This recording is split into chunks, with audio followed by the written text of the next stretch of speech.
All right, good morning. My name is Alana Keeler. I'm the office manager for the Pleasure Island Chamber of Commerce, and welcome to our Hurricane Preparedness webinar. Just as we have a new disturbance potentially heading towards the East Coast, so it's perfect timing. This discussion is to shine a light on what our towns do when a state of emergency is called. For that, we have Ed Parvin, our assistant town manager and co-director of the Carolina Beach Emergency Operations Center, and David Hagler from Curie Beach, Mayor Pro Tem and the Curie Beach Emergency Operations Center. Following Ed and David, we'll take a few questions from participants. And then after that, we'll have Melanie Boswell from MMC Insurance Group to offer tips on what types of insurance you should have prior to the storm and what to do immediately after. And then Dan Wilcox from Blue Water Structures in Carolina Beach to offer advice on how to deal with adjusters and warnings of unlicensed contractors. And then after Dan and Melanie, we'll take more questions. Please remain muted until it's time for questions. And with that, we'll welcome Ed.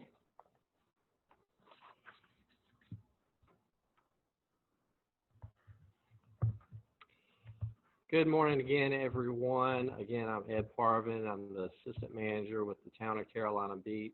I have been here since 2002, so seen quite a few storms and activation of our emergency procedures at Carolina Beach. I wanted to start with state of emergency. That's something that we're actually in now in a COVID environment. But it's really something when there's a public safety concern that we, the town, do not have or need assistance with maintaining adequate resources to ensure that life, safety, and property are secured and protected in the community. So it's something that we typically will have a instant command system strategy, which is a international strategy where every community, municipality, county, state, and federal all use the same coordination of resources to respond to events. So we typically will stand up in the room we're in now, and we'll have during a hurricane event, we'll have a 12-hour battle rhythm.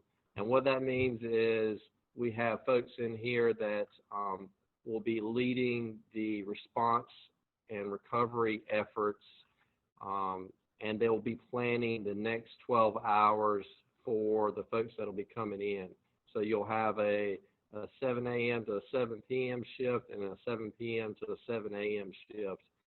They'll be doing those two functions, and they'll be focused on the activities that the town primarily provides, which is our public works, public utilities, police and fire.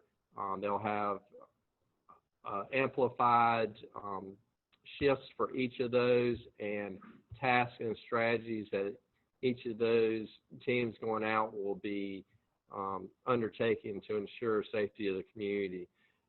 Getting ready for a storm, some of the resources we provide, we update our website constantly, and that's our primary means of communication, www.carolinabeach.org.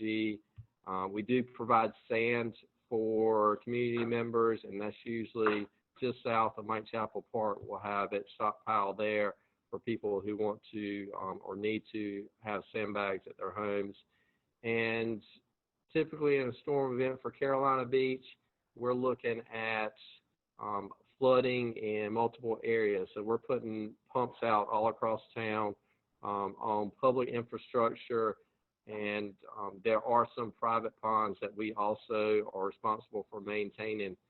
There's a lot of ponds that we don't maintain, and we do reach out to those HOAs and folks and make sure that they have a plan in place. Prepping your property. We are very proactive in going out. There's always a lot of construction in Carolina Beach, and any loose construction debris is something that can become a missile during a strong wind event. So we spend a lot of time, 72 plus hours out, starting to get those construction sites secured, and any construction debris that can be moved off the island. Up to the last minute, we're trying to get that off the island to protect those properties and adjacent property owners.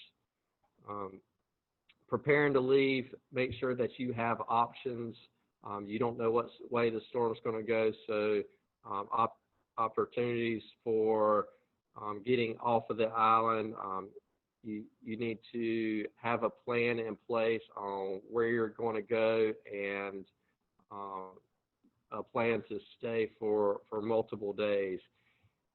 If you do decide that you're going to stay, and you just need to know that you're going to be potentially going to be sequestered on your property for multiple days, with no access potentially to water, food, or electricity. So if you're there, you might not have those things, and we might not be able to get to you to provide any services. So take that into consideration when you're making your plans, and I'm sure you're going to hear that again this morning.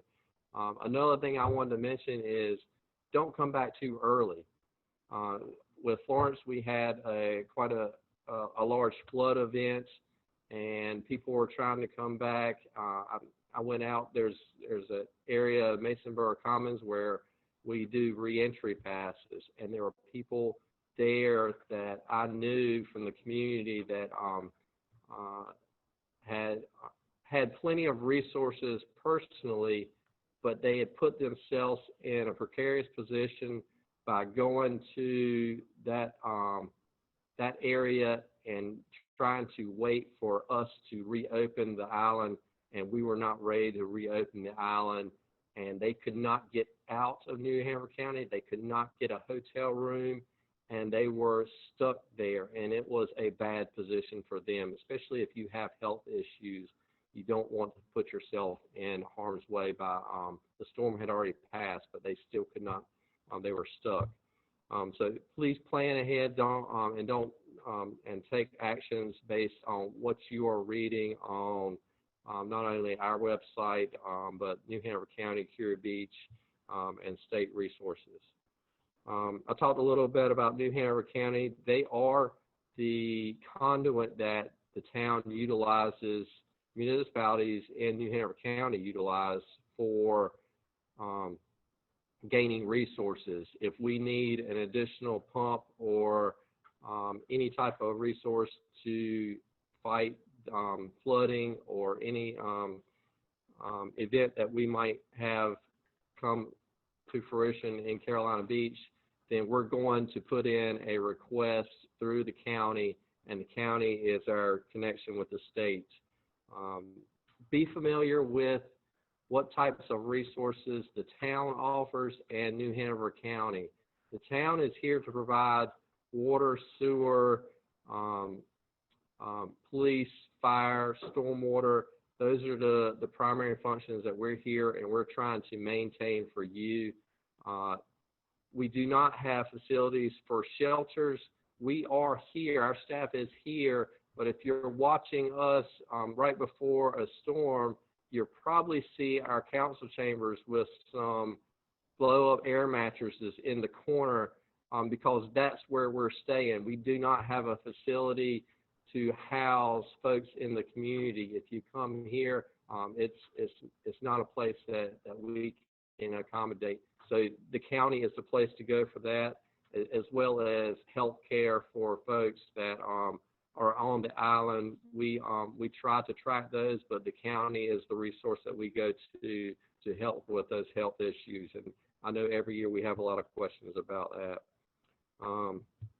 We have embraced Facebook as a means of discourse during hurricanes, but it is limited to being a direct reference.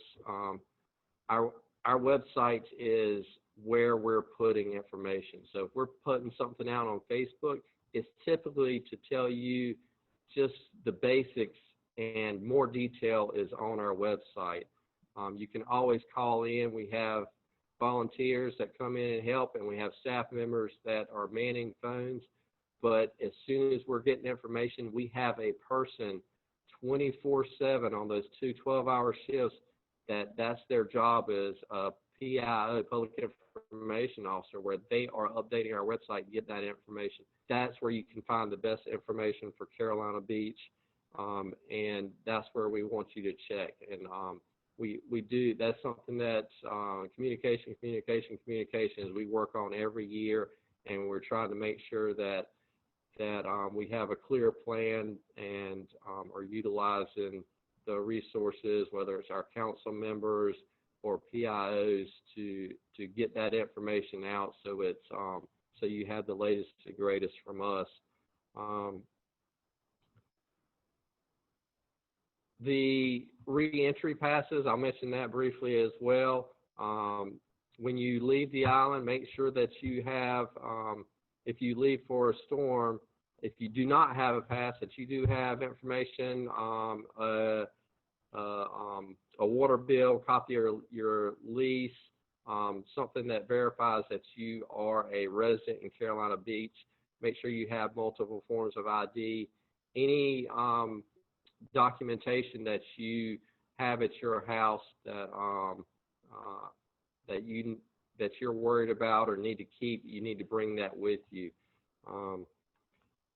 And we promote getting our passes before June 1st. The price goes after June 1st because June 1st is our beginning of hurricane season. So we really push for that. Do not wait to the last minute to get your passes. If you haven't gotten them, please move forward and get those today. You can get them online or here at Town Hall. And you can get those after the storm, but it is going to be more of a process, and you're going to have more of a wait, and there's no way around that. I'm going to be here for questions after Mr. Hegler talks about Curie Beach. But thank you for a few minutes, and look forward to any questions.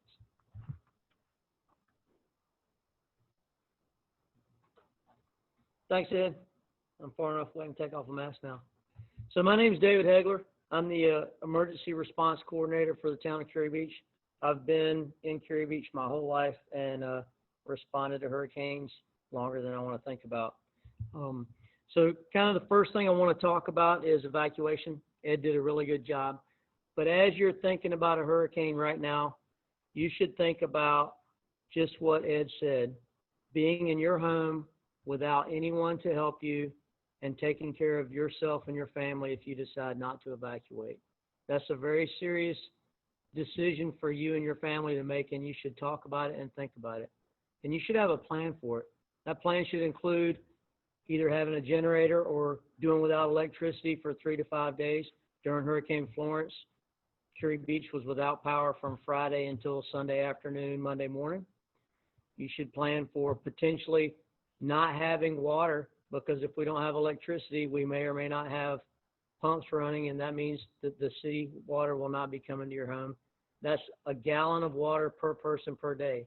So if you have 4 people in your family, 4 gallons a day for 3 days, just in Florence, which was only a Category 1 when it actually hit, that would be 12 gallons of water that you have in your home for you and your family. You should be ready to respond to any problems that happen in your home. First aid, if your neighbor's home blows into your home and breaks the sanctity of your home, be ready to prepare your house. Repair your house during a storm. So that's a serious decision for you to think about. I encourage, and every emergency manager in every town that is faced with a hurricane encourages their citizens to evacuate to safer ground. If you're not where the hurricane is, the hurricane can't hurt you or your family. So just please think about that. Now, what are the documents to come back to Curie Beach? Just as Ed said, Curie Beach sends out stickers in February, 2 per residence. Additional stickers can be purchased through Town Hall through July 31st with proof of residence, which is your driver's license has a Curie Beach address. You have a lease with your name on it and a Curie Beach address. You have a tax bill that shows a Curie Beach address that you own the property, or you have a utility bill from the town of Curie Beach with your name on it. With any of those, you can get a town re-entry sticker. If you can't get one or don't get one before the storm happens, don't let that change what you're going to do. Evacuate, and then when you come back, just like we did during Florence, just like we did during Fran, just like we did during Matthew, that both towns staff at Masonboro Commons, we already have an agreement with Masonboro Commons, and we will issue you a sticker after the fact and get you back on the island. So if you don't get around to that, don't let it change what you do. That should not be a driving factor on what you do for the safety of your family. Kind of some of the things that happen during a storm. Both towns take care of public property. So in the leading up to the storm, you will see Public Works, you will see the volunteer fire departments, you will see the police, you will see the building inspector out taking care of both public property, boarding up the buildings that we all own together, and private property. Building inspectors inspect construction sites and make sure that they're in the proper state so that none of their debris goes to your home and damages your home. Additionally, as the storm's hitting, both towns bring in their emergency responders, and we will not respond during the storm. We telegraph that to our citizens. We are not going to jeopardize firemen and police officers in the middle of a storm because you made a bad decision. So please think seriously about that decision and make the right decision for you and your family. After the storm's over, the towns will take care of your property. So the priorities are first, safety of personnel. That includes our responders and the public. So we will restore access throughout the town so we can get to an emergency. Then we will restore the public services. That's water, electricity, sewage. So if we don't have power, you will see both towns driving around with generators to pump lift stations. That's what moves your sewage. Both municipalities put generators on their wells, and then we will restore our water towers so that we have water pressure throughout the town so that we can fight fires. And for those that didn't leave, hopefully keep water available. If you stay during a storm, you should not use the water until the towns tell you it's safe. If the water systems are depressurized, the health department says, bad stuff could get into the water lines, and then they have to be purged and tested before they're certified safe. So even if you stay and the water stays working at your house, you should assume it's not good until you're told by the town that we made it through the storm without depressurizing parts of the water system. And that can't happen until the public works departments can get out and actually inspect those areas. So again, that decision to stay, just because you've had water in that house in past storms doesn't mean the water was good until you're told it's good. And you should not be using it to drink or make food from until after the storm and inspections occur. Because even if you have some water pressure, if it's depressurized and then repressurized anytime during the storm, that means it needs to be tested. And I don't think people really think about that as an issue, but it is. All electrical lines, and we have lots of electrical lines that go down during storms. Florence was a perfect example. It was basically a Category 1 storm, but both towns had multiple electrical lines laying in the streets. Should be assumed as live until someone can get to them and make sure they're not. So even though the power's out at your house, you leave your property, which if you're still under a curfew, the police or the National Guard will be pushing you back to your property. You should consider any electrical line, whether it's in your yard or somewhere else, as live and not get around it, because they're trying to turn the power back on as fast as they can to support all the other services. Now I'm going to switch to the website of Curie Beach. So we're going to get that switch right now, and then I'm going to talk while I go through some things on that website. So we'll give it just a second here in our Zoom technology. Okay, so it looks like you're sharing. I'm going to pull the mic down with me and drive for just a second. So if you go to either town's website, somewhere on the website, there's an emergency information. In Curie Beach, it's right up here in the top. We're going to go to that because the next two things I wanted to talk about are from there. You can still hear me fine? Okay, good. So this is our emergency information page. the first thing I want to talk about is evacuation. And I'm just going to pull up the CAMA storm surge map for Curie Beach. Carolina Beach has a similar map available. But the reason I want to show this to you is if you go down, sorry, the mouse is operator error. There you go. If you go down right now, and you can go out to our website and look at this to see it better than me, you can see Category 1 and 2, Category 3, Category 4 and 5 hurricanes. So you can see this is where, in those storms, we expect the water to go in Curie Beach. And this is based off the elevation maps from CAMA and a CAMA study that they did in the early 2000s. So the issue here is if a Category 2 or 3, let's say 3, is coming, you can see where the water debris line, if it comes ashore as a fast-moving hurricane on high tide. That's just the water. So that's saying wave action is going to inundate these areas. That's not saying what the wind's going to do, what the fact that if the waves compromise any of the homes in these areas is going to do when the wind blows the debris from those into other homes. So that's why it's really critical as you make your evacuation decisions to think about the worst case. So many of us think of Florence, and we remember how we remember Florence is it was a Category 4 storm that was going to end the world. And then we got back after 3 days and we didn't really see a lot of bad stuff in the town. One, both towns did a great job of cleaning up. And two, when it actually came ashore, we barely saw a Category 1 storm. So 2 days before, when you're making your decision, they're telling us Category 4. It actually comes ashore as a Category 1. This is why you can't second guess from the past, and you have to go on the data you have. So please look at this and think about the water and the debris and all the issues. Kind of to highlight that as well, I'm going to go back.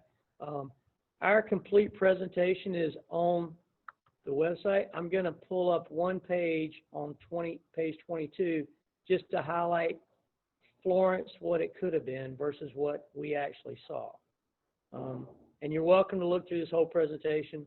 And actually, we videotaped our presentation this year, so you can, if you want to listen to my voice talk about it, you're welcome to do that as well. But the PowerPoint is available just so you can see. So sorry it's loading a little slow here, but as soon as it gets up, I'll get to the slide. The one thing I want to highlight from this slide is, I'm going to go down.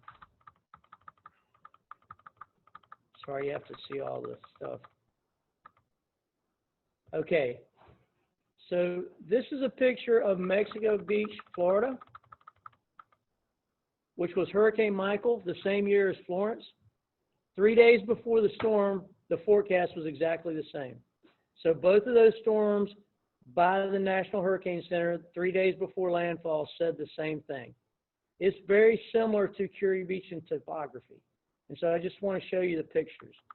So this is Mexico Beach. Instead of dropping intensity like Florence did, it actually ramped up and now it's classified as a Category 5 hurricane. This is what happens if you stay. Now let's go back to the last one. Here's just some more pictures. I'm just going to leave those up for a second and then we're going to switch back. She'll switch back to me. But what I want to highlight to everyone listening is this could have been Carolina and Curie Beach. So just because Florence was not, recognize they said the same thing 3 days before when you're trying to make your decisions, when the town's trying to make their decisions. And you can look at, you can go out for yourself and look at what happened at Mexico Beach, and you can go to the National Hurricane Center and compare the two forecasts. In our presentation on our website, I show both of those forecasts from the National Hurricane Center 3 days before, just as an example of why you need to make good decisions, right? And how much error there is in the forecast when you're making your decisions. So please consider that. Now, so what are some other things that happen? When the winds are sustained 45 miles an hour, the bridge will be closed. And by closed, I mean we put, or actually the Sheriff's Department and Carolina Beach puts police cars on both ends and barricades. We don't have an officer standing there because 45-mile-an-hour sustained winds are dangerous, and we're not going to have emergency services people out there. So if you wait to the very end to make your evacuation decision the day before, or even the day as it's coming ashore, do not wait too late, because we do not want to fish your car and you out of Snow's Cut after the storm passes. That's why 45-mile-an-hour sustained winds is the bridge closes, because it could blow your car off of the bridge as you're driving across. And while everyone doesn't think that, if you drive your car in 45-mile-an-hour sustained winds, the gusts can be up to 70 miles an hour, and the gust at the top of that bridge can make your car move around. So just please recognize that. The bridge reopening is a discussion between Curie Beach, Carolina Beach, the Sheriff's Department, and the Highway Patrol. And so what happens is both towns have to say that we are safe to receive visitors. That does not mean we've fixed everything in the town. What that does mean is if there's hazards in the town, both towns have isolated those hazards. We have minimal water and sewer capacity, because we don't need a bunch of people coming over and then the sewers in the neighborhoods overflowing because we can't pump the sewer system. So water and sewer, and we've restored access throughout the town so that emergency services can get anywhere in either town to respond as citizens come back. We also try to have electricity back. But during Florence, electricity was not completely restored in either town when we actually opened the bridge. So we don't hold you up. We're making sure that the towns are safe before we bring citizens back. And we do let citizens back before we open the towns to the general public. So you will be able to get to your property and look around your property and secure your property before the town is opened up to everyone else. So, so hopefully that answers the question about the bridge. We want you back as fast as possible, as long as it's safe. When we're using front end loaders, when we have now it's Duke Energy. I was going to say CP&L and then Progress. Now it's Duke Energy. When we have them working around with down power lines, major power lines, not just little drops to your house lines. When we have Public Works running around with generators to all the lift stations because we don't have electricity, we will make sure with curfews that your property is secure. Both towns take very seriously the responsibility of ensuring your property is protected while we've encouraged you to evacuate. And we have a great track record in both towns of that happening. We get additional resources on bad storms. So even in Florence, both towns got support from the National Guard to manage that curfew. During Fran, which was a much bigger storm in the late 90s, the National Guard was here in both towns for about 4 days while we restored access and moved the 50 homes that were sitting in 421 in Curie Beach back to the ballpark. So the towns have a great history of protecting your property. Additionally, following a hurricane, it's probably not going to get any worse for 3 to 5 days. Typically, after a hurricane blows through, we don't really have a bunch of rain after that. So if your house is damaged, it's not going to get any more water than it got during the hurricane. That's just how hurricanes work, it seems to me. So rushing back to fix the problem, it's not going to be any worse than it was when the hurricane left, and you've got time. I know everyone wants to get back as fast as they can. I certainly understand that. But recognize the towns are doing your work as fast as we possibly can. I can tell you that the volunteers and paid staff of the towns put in 12 to 14-hour days during Florence, working your work. We do put updates in at least twice a day or more. Please, for Curie and Carolina Beach, sign up to our emergency alerts via email and on your text messages. I didn't show it when I was on our emergency page, but it shows how to sign up for both Curie Beach and the county text alerts. Please take the opportunity to get your phone signed up for those. You don't have to get all the ones for meetings and stuff, but you could do the emergency alerts, and that would definitely get you for hurricanes. And during this time of COVID, you would be getting updates about COVID as well. So I think next we're open for questions. So I don't know if Ed's going to come up and we're going to stand beside each other with our mask on, but I think we'll take questions via chat, and then I think she's going to read them to us. So Steve had a question. What constitutes a path for re-entry on the island? So both towns have stickers. For Curie Beach, there's a picture of the reentry sticker on our website. It's also in our hurricane brochure. And then for Curie Beach, that would constitute reentry once the bridge is open to citizens reentry. If you don't have that, then you would have to stop at Mesa World Commons and get that before. And as we both said, you need a driver's license with a Curie Beach or Carolina Beach ID. You need a utility bill from one of the two towns, and you go to the appropriate town to get your sticker. You need a property document that says you own property in one of the two towns, or a utility bill. I'll let Ed answer as well. So for Carolina Beach, we do have a couple of nuances that are different. If you're a resident and you buy a parking pass, a residential parking pass, that also acts as your reentry pass. If you are a resident and you do not want a parking pass, which costs now it's $50, before June 1st it's $40. But if you do not want that pass and you just want a reentry pass, before June 1st it's $2. After June 1st it becomes $12, so it's a $10 increase. Okay. Is that it? Okay, thank you very much. Be safe and make good decisions. All right, thank you so much, Ed and David. And if there are no other questions in the chat, we will have Melanie Boswell from MMC Insurance to come talk about.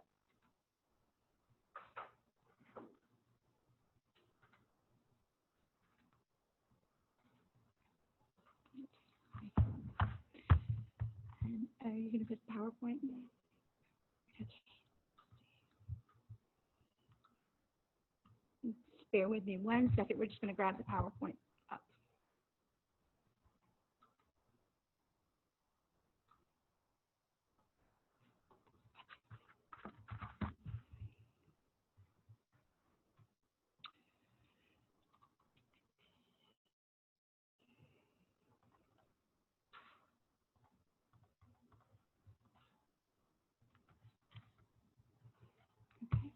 Okay, and we can get to the next screen.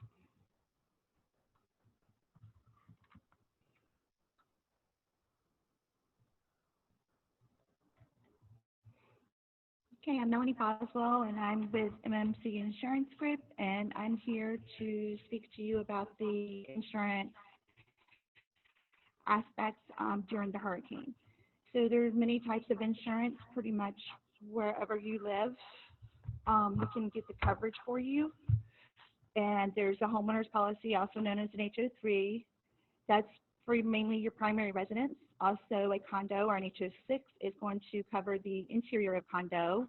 We have renter's policies, dwelling fires. We also have coverage for your businesses, which will include things like your spoilage and coverage to your business property.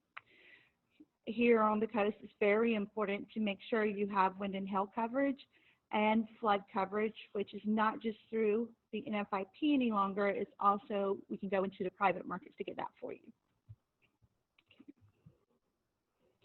And the first policy that we're going to talk about is your typical homeowner's policy, or an HO3.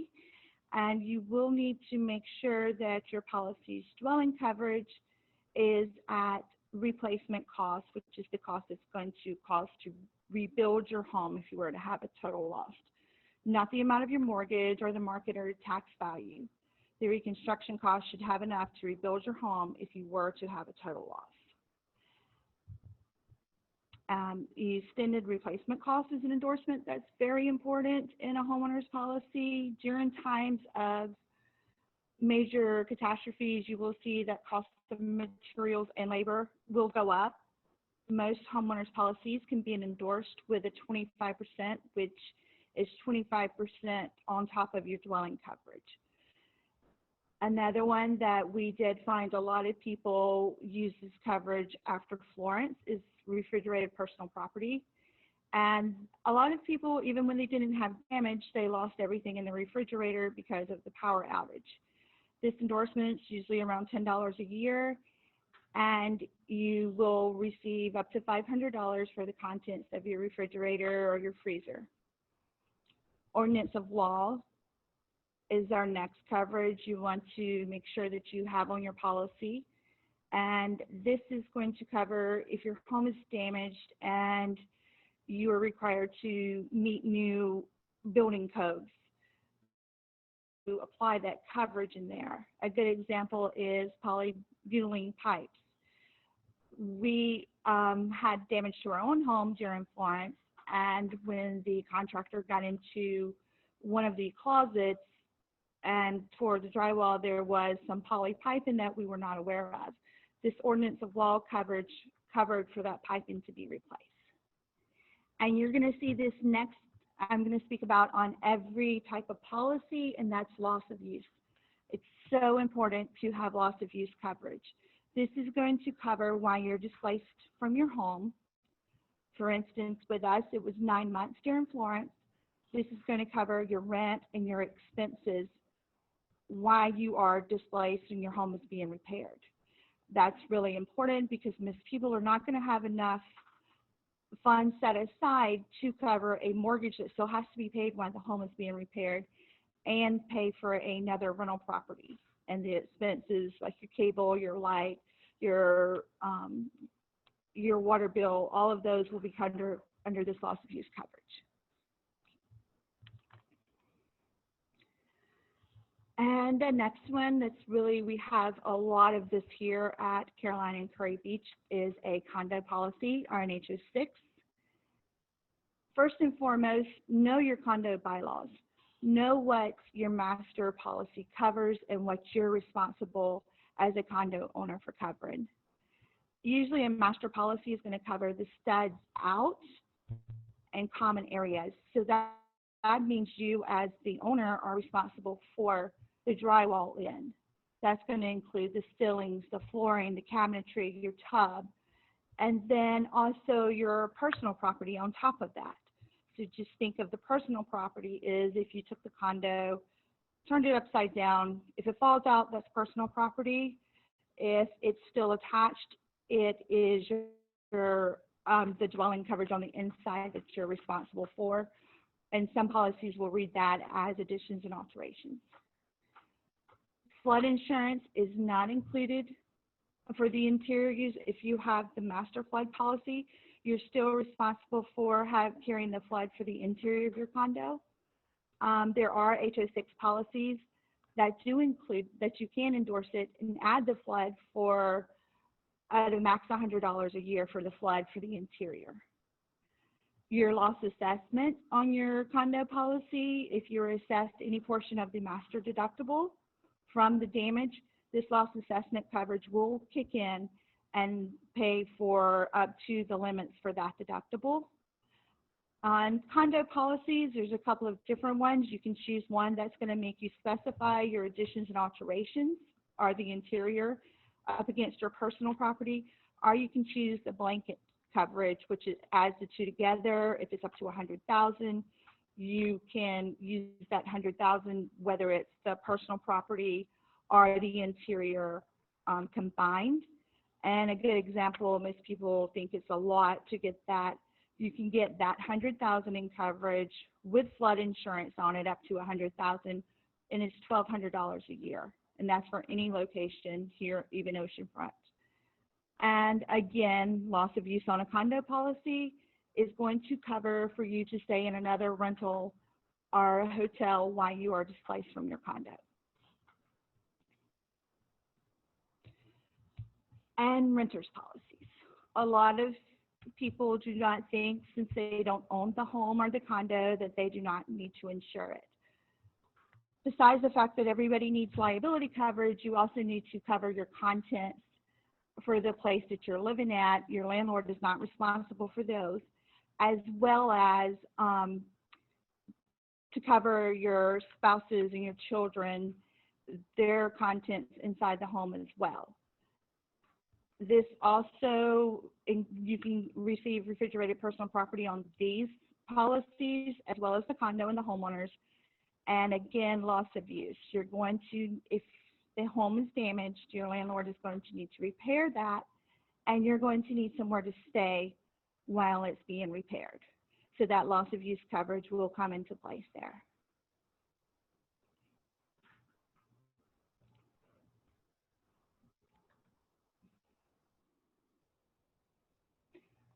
I think we skipped one. Go back. Okay. Dwelling fires, there are three main types of dwelling fire policies. You're going to have a DP1, DP2, a DP3. Really know the differences in these coverages. These are going to cover landlords, builders risk policies, homes that may qualify, that may not qualify for an HO3 due to the conditions or not having updates. For instance, if you have poly plumbing, most likely you're not going to have an HO3 policy. If the electrical system is more than 50 years old, things of that matter. Know the difference. Know if you have an actual cash value or a replacement cost on those. Usually if you see DP1, that is an actual cash value policy. It's not going to pay for the replacement cost of your roof. If your roof is 20 years old, you might only get $1,000, $2,000 for a roof that could cost $12,000 to replace. So know that. A DP1, you will not have replacement costs on. DP2s and DP3s, you do have that option available. The main difference in a DP2 and 3 is going to be whether you have theft coverage, and you really make sure you have wind-driven rain coverage on those. You will see a lot of the old JUA policies do not. Some on social media and stuff very upset that they had policies that did not have the wind-driven rain coverage. So make sure that is on there. May or may not have your liability, tree removal, and listing the occupancy, letting your insurance agent know if you have a tenant in there, if you use it for short-term, long-term rentals, if it's your secondary home. Make sure that all of that is correct on your policy. And instead of the loss of use here, we're going to look at is loss of rent. So while your home is being repaired, you make sure you have loss of rent to cover any rental income that you're going to lose while you are not able to have tenants in the home.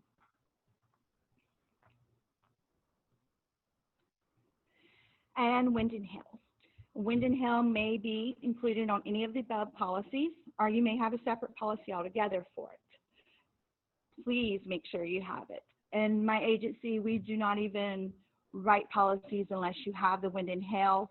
In the rare circumstances that you do, you will sign a waiver saying that you acknowledge that you do not have any wind and hail coverage. Most of our claims here are from wind and hail. You will see 80 to 85% claims come from wind and hail damage on the coast. The deductible is usually different, usually higher than your other perils deductible, and it's usually a percentage of your dwelling coverage. I like to keep those at 1% because when you do have a claim, if you have 2%, you're going to have 2% of your dwelling coverage. So if you have a $500,000 in coverage on your house, you're going to have a $10,000 deductible there instead of the 5. And then again, make sure that the wind-driven rain is not excluded from your wind and hail policy. Flood insurance. I get asked all the time, I'm not in a flood zone. Should I have flood insurance? First of all, everyone is in a flood zone. It's just whether you're in a preferred zone or you're in a high-risk zone. Flood is defined as uprising waters. It can be inland or tidal that covers 2 or more acres or 2 or more adjacent properties. More than 20% of our flood claims do come out of areas that are high risk. And in 2017, the average flood claim payment was more than $90,000.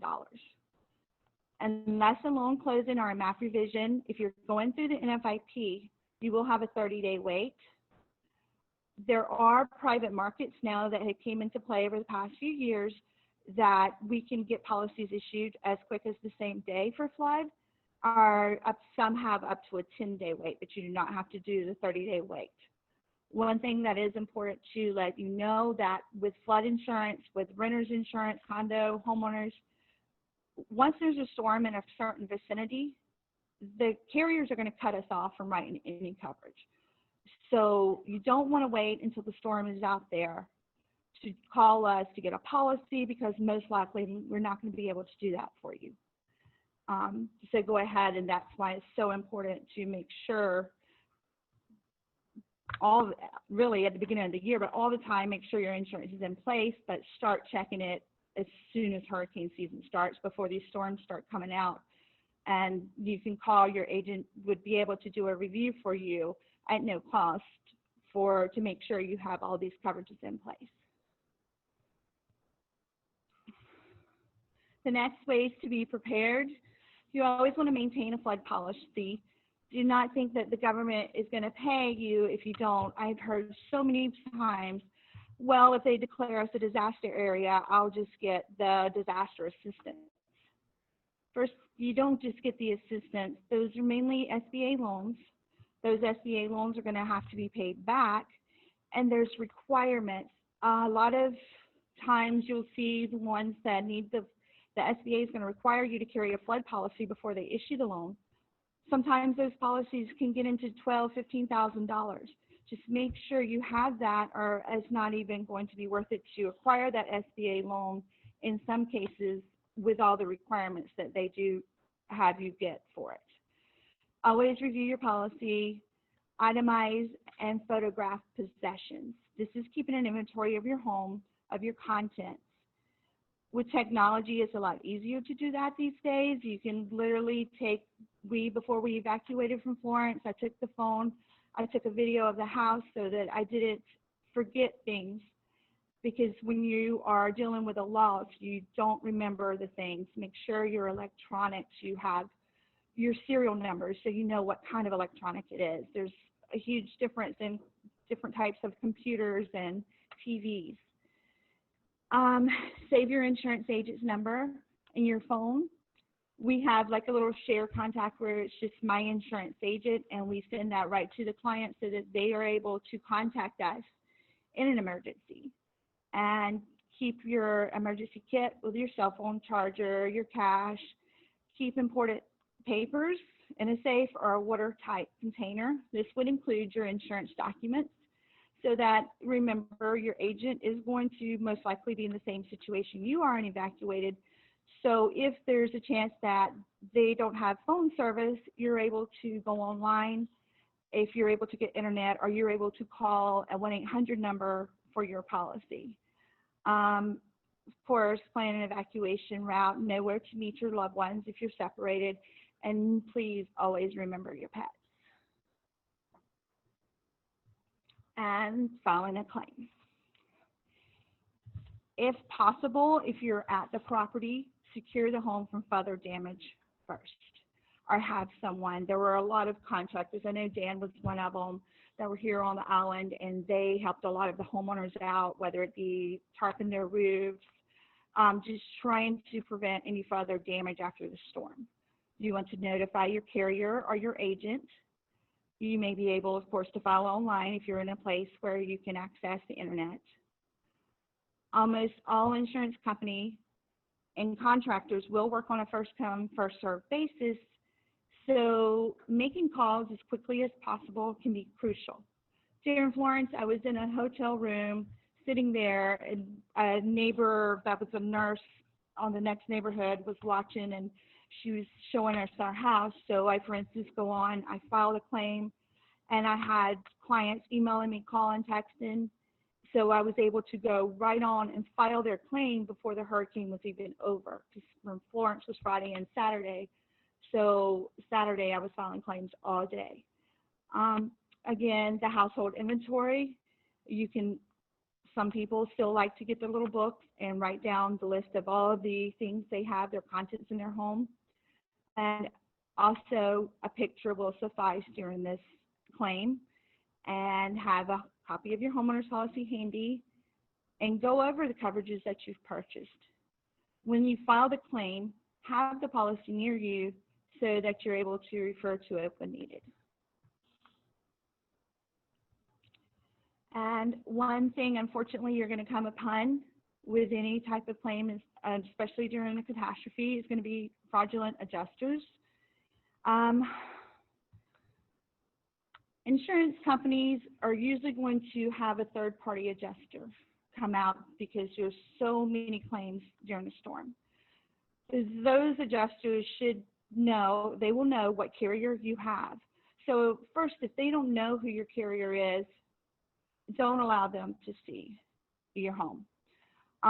If you can possibly meet in person with your adjuster, do that. It's easier to show them the issues at the house as well, and as opposed to over the phone when you're not there and you don't have their full attention. Don't make any rash decisions about hiring someone to handle your claim. Be especially wary of individuals who go door to door soliciting business in an aftermath. Most importantly, don't let anyone scare you into signing a contract. You don't want to be victimized by someone who comes into town hoping to make a few dollars. You can end up with a significant portion of your insurance dollars going to this adjuster. So never sign over power of attorney to an adjuster. Make sure your adjuster is licensed. This is usually public information. North Carolina, you can go to Department DOI. You can look up any insurance agent, adjuster.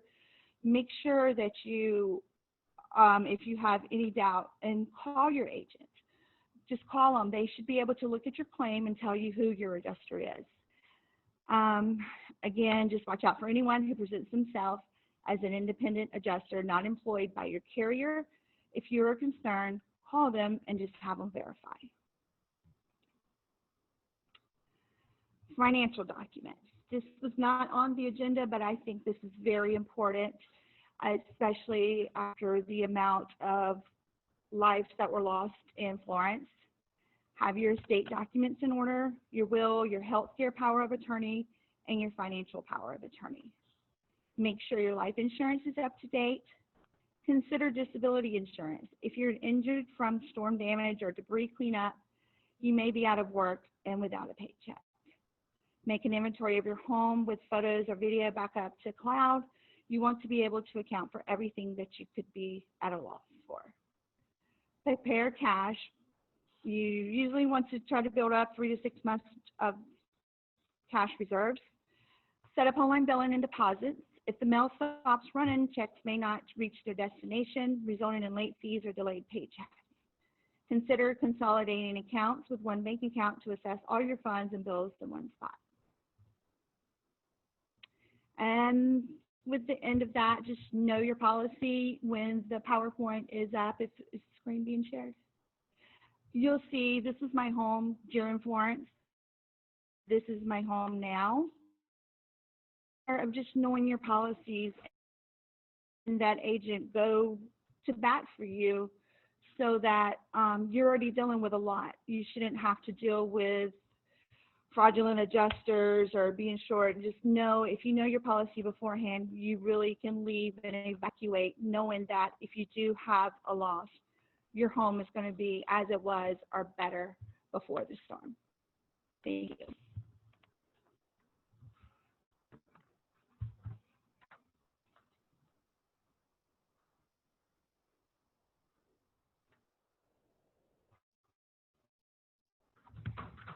Good morning, everyone. My name is Dan Wilcox. I own a company called Blue Water Structures.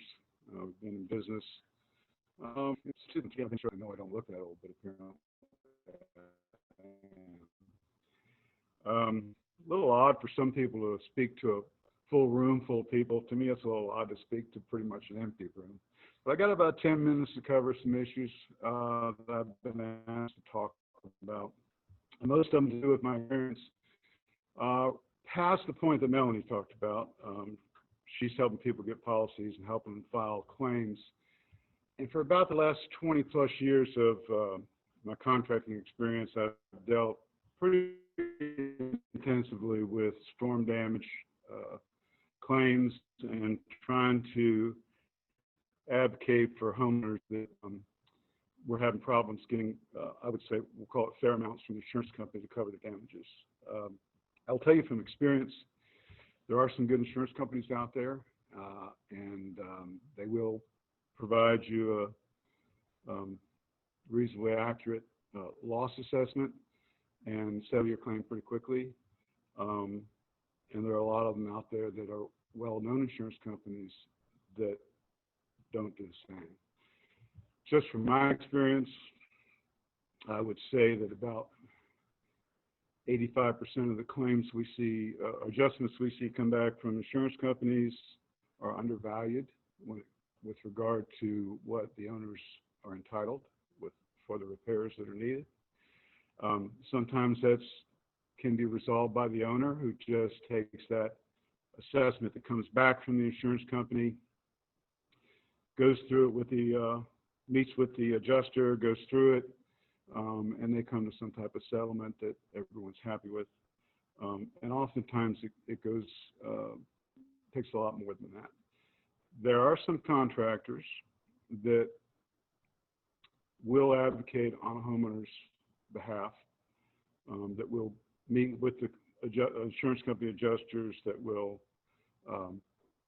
go through the issues and try and point out why that insurance adjuster's assessment, needs to be increased. There's not a lot of them in my experience, but there are some. And I would just say that if you find one and they want to charge you money up front to do that, I would probably look elsewhere. The few times when we do that, we don't charge anything to help the owner try and resolve the settlement.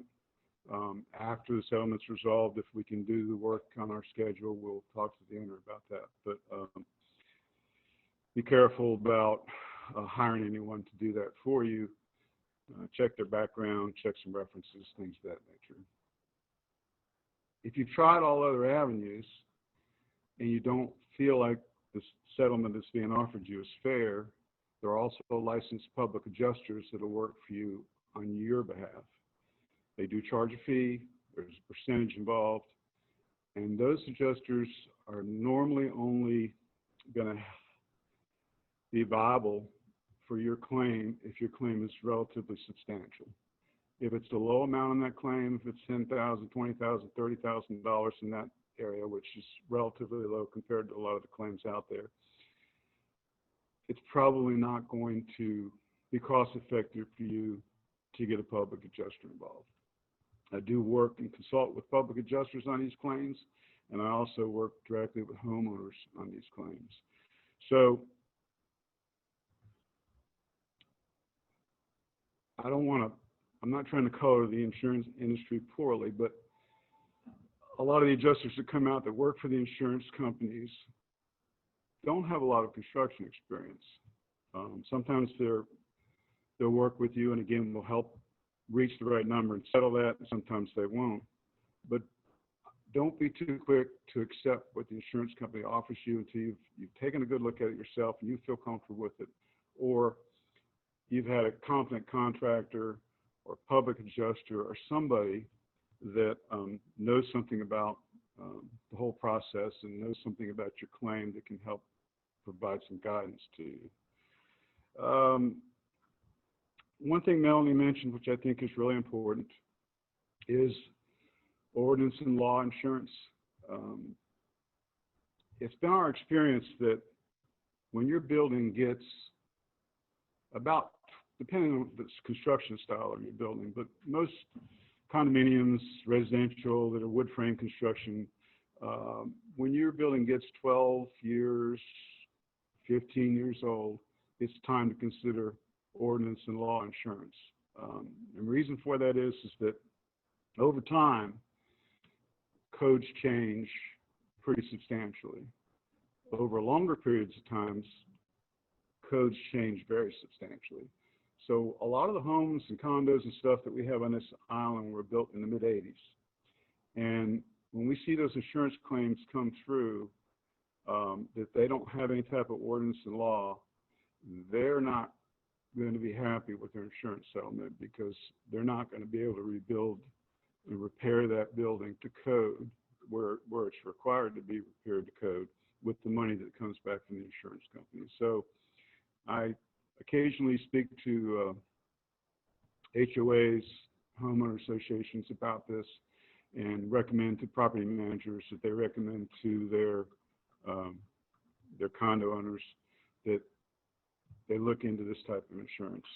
It is available from somewhere. If it's not available from the person you're dealing with, you might want to inquire someplace else. The other thing I was asked to speak about is obtaining reliable contractors after repairs and unlicensed workers. Generally speaking, it depends on a lot on the market what your availability to good contractors is going to be. And so if the storm happens to hit in a depressed market where a lot of contractors are looking for work, it's easier to get them to respond. It's easier to get people out to your home and get your repairs done in a timely manner. Unfortunately, during Florence and Dorian, the market was already saturated. All the builders were very busy, and they really, for the most part, couldn't take a lot more work. So in that case, what normally happens after a storm is we get a lot of workers that come in town that, I won't call them storm chasers, but they move around where storms occur, and they bring their construction companies in, and they try and find work. There are some of those that are very reliable, and there's just some of those that are not very reliable. But they are still an essential part, I believe, of what it takes to recover after a storm for most communities. Our situation with Florence and Dorian, where our contractors were already busy, and we had damage to our municipalities and our homes and local area, but then that storm went down to Florida and caused substantially more damage. What happened was a lot of those workers that would have come into here, or even did come into here, when the damage down south was so much worse, they picked up and left and went down south. I will tell you that not only myself, but many other contractors are still resolving and fixing Hurricane Florence damage today. I'm on a project in Riceville Beach. 2 years later, we're still fixing Hurricane Florence damage because they couldn't find a contractor, they couldn't settle with the insurance company, and a lot of other things. So there's no one size fits all when it comes to this. It depends on a lot on the market, who's going to be available, what their competency is going to be, and what their availability is going to be. I would tell you that my general sense is that from what I see, when there is a storm and you get adjusters out, you get two kinds of adjusters generally. You either get a company adjuster that works for the insurance company, or you get a catastrophic adjuster. That catastrophic adjuster is usually a subcontractor that the company hires because they have so many adjustments to make that they can't do it on their own. No scientific data, but it's been my general perception that they will normally write a little more favorable, the catastrophic adjuster will normally write a little more favorable estimate. And I also think it helps, like Melanie mentioned, people were on the phone filing claims with her kind of during the storm. I think it also helps to get your claim in very early in the storm phase, right after post-storm, when it seems that the insurance companies are more eager to kind of clear their books of a lot of the claims that are coming through. So the longer they drag on, it seems the more trouble we have reaching settlement with those. With regard to competency in contractors, I know there's a lot said about licensed and unlicensed contractors. Before I talk about that, just a lot has changed in what's required for permits and licensed contractors in the last few years. So just briefly, For residential work, anything that costs $15,000 or more generally requires a permit, a building permit. The exceptions to that, I believe roofing is an exception, painting, some finish work. If you have plumbing, electrical, or HVAC work that's replacement type work, there's some exceptions to that. But generally speaking, if it's structural, plumbing, electrical, or HVAC work, you're going to need to pull a permit, or if it's $15,000 or more. Like I said, there's a lot more details to that. It's a little more complicated. So we have, in my opinion, an excellent building inspector in Carolina Beach. We're lucky to have. Daryl Johnson is skilled and very knowledgeable, and most importantly, very helpful to our citizens. So I would urge you that if you have any questions about whether a permit is required, especially whether a contractor is telling you he does not need a permit, I would contact the building inspection department and see if you can get some clarification on that. So with commercial, it's a little different. If you live in a condominium, it's considered a residential use but a commercial structure, and you have to meet the commercial building code. Obviously, storefronts and things of that nature are commercial, but more clearly commercial. On a commercial building, any work you do, some minor exceptions, but pretty much all requires a building permit. Some instances when you can do, again, some minor finish work, but generally speaking, it requires a permit. If either residential or commercial work value exceeds $30,000, you need a licensed contractor.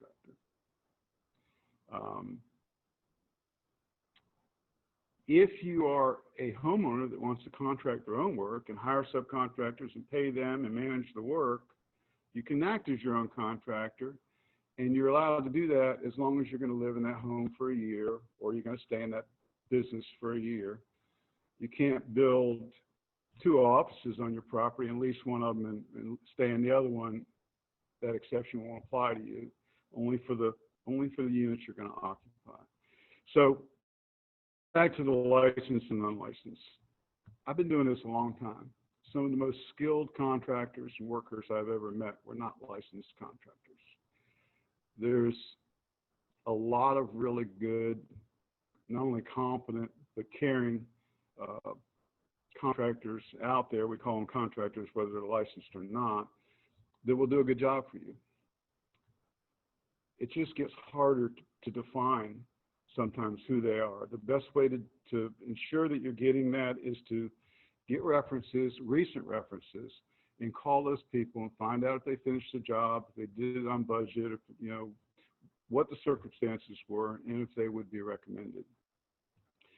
Licensed contractors are also a mixed bag. There are good licensed, like any other trade, there are good licensed contractors, and there are licensed contractors that will, you won't be happy with. So whoever it is, get a referral, and do your best to do your homework so that you're getting a fair insurance settlement, and you're getting a competent person to do the work. I will tell you that I have seen insurance settlements, adjustments come back that are $50,000, and sometimes when they're finished with them, when we go through them and point out all the work to the adjustment, and we go back and forth with the insurance company, they go up to $150,000. So just like a building inspector that goes out and looks at the building that's being built, he can't see everything, can't be expected to see everything on the building. When those adjusters come out, they can only spend so much time on a job, and they're not always 100% accurate. So just do your homework there. Adding a couple other things, I will say that I would encourage our elected leaders to try and provide more time frame up to a storm. I know the last couple storms, we offered our services for free, especially to people that had few resources or were out of town and couldn't get to their buildings. And we were out for days with our equipment and men and even materials we had on hand, helping people board up and, you know, protect their properties before the storm.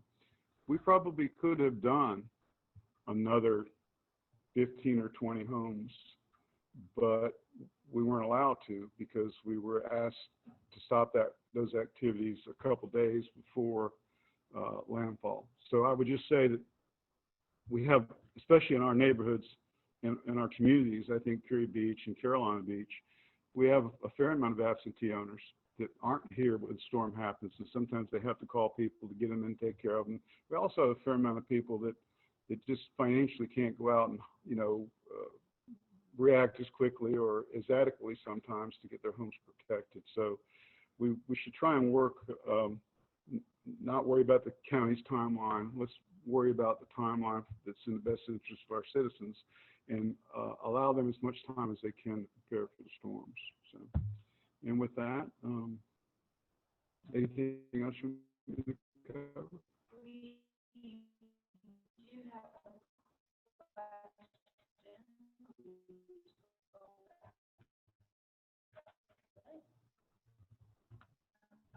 And for Melanie, someone heard from check company off the hook because there are any true. No, not really. You have to provide the insurance company a full release. And, but if you do take a check from the insurance company, I don't think it hurts to help immediately notify the insurance company. But we see people, it is actually quite common practice for $25,000 or more, just to help you start managing the process, and then knowing that they're going to have to finish the rest of the claim later. So it's not been my experience or the attorneys or the other PAs I've worked with that if you accept a check, that automatically means that you've settled the claim. Melanie may be able to speak to that some more as well. Is that it? Yeah. Goodbye.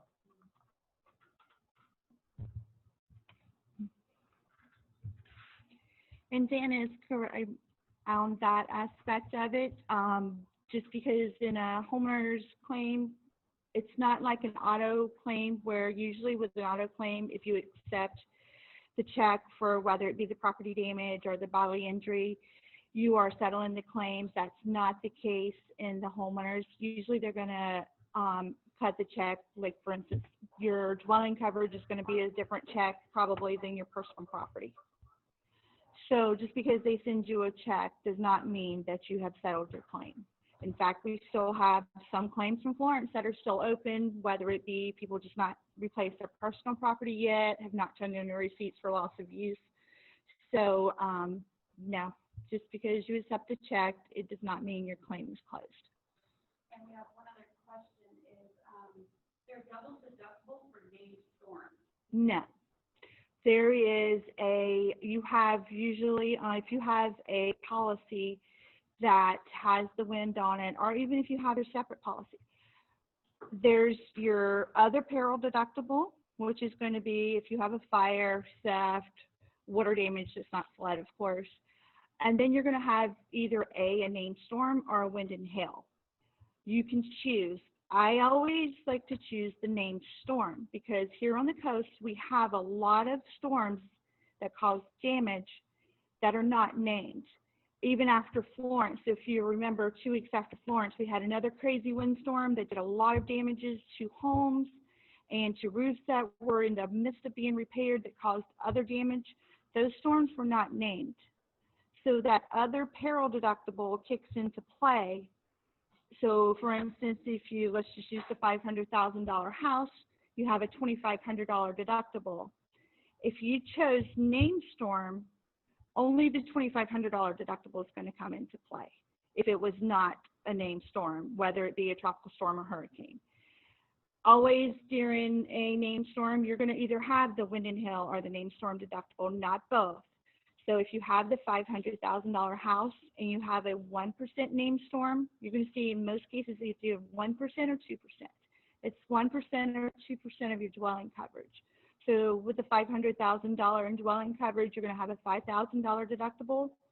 If you do choose the 2%, which the cost savings to me is not cost effective to go with that 2%, as many storms as we have here on the coast, you're going to have that $5,000. And again, a lot of people think you pay that deductible up front. You do not. It is deducted from the claim check. Okay, thank you.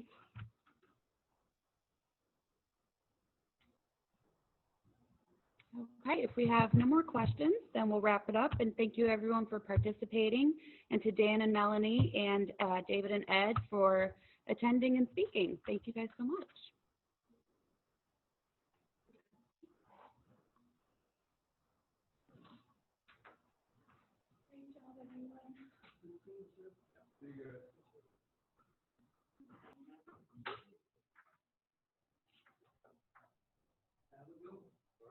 All right.